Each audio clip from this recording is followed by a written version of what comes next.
साथियों नमस्कार। गुरुजी आरपी शिवराण के चैनल में आपका हार्दिक स्वागत है। और आज हमारी यात्रा नीलकंठ महादेव की है। पहले हम हरिद्वार गए, उसके बाद में ऋषिकेश और फिर ऊपर जो है घुमावदार रास्तों से होते हुए हम जा रहे हैं नीलकंठ महादेव की ओर। जी हाँ, ये रास्ते आप जो है देख सकते हैं कि कैसे पहाड़ की साइड की कटाई करते हुए हम ऊपर की ओर बढ़ रहे हैं।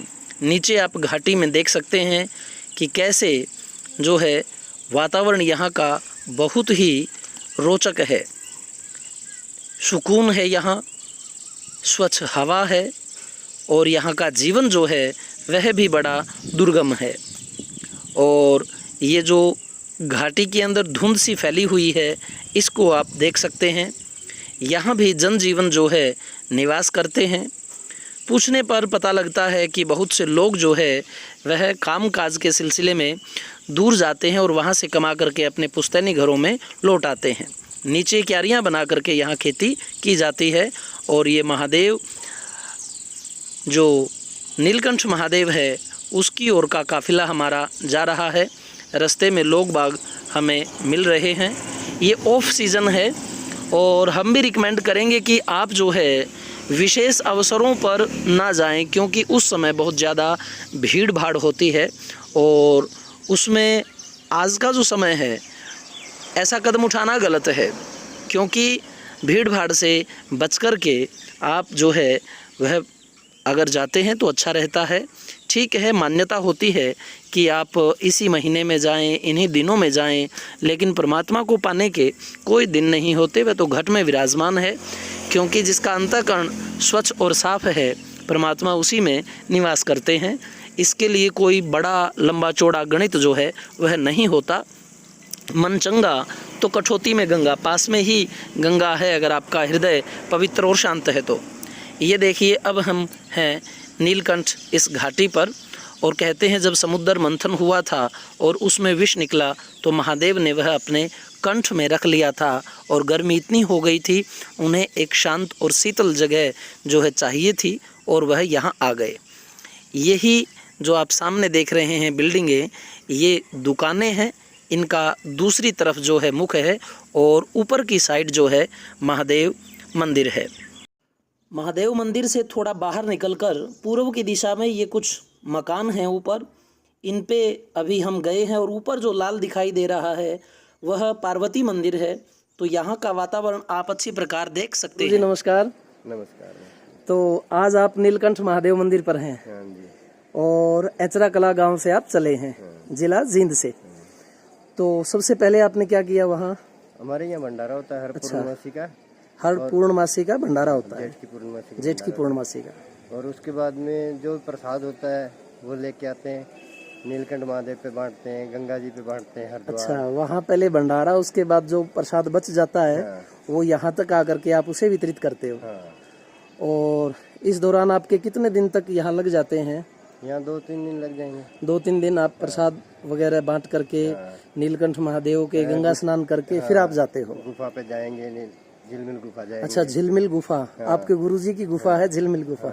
प्रसिद्ध गुफा है वो तो। और जो अब स्वामी जी हैं उनका क्या नाम है?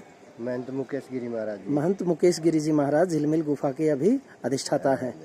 ठीक है जी, ठीक है, धन्यवाद गुरु जी। साथियों, अब हम नीलकंठ महादेव मंदिर के प्रांगण में हैं। ये उसका पूर्व का हिस्सा है और ये आप देख सकते हैं लोग बाग यहाँ खूब श्रद्धापूर्वक आए हुए हैं। और ये जो आप देख रहे हैं सीढ़ियाँ, ये बाहर निकलने की हैं।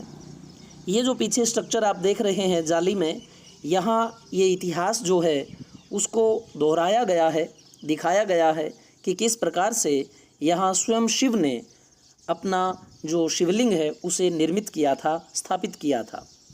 तो पुराणों की जो कथा है वो यहाँ है, उसका साक्ष्य यहाँ देने की कोशिश की गई है।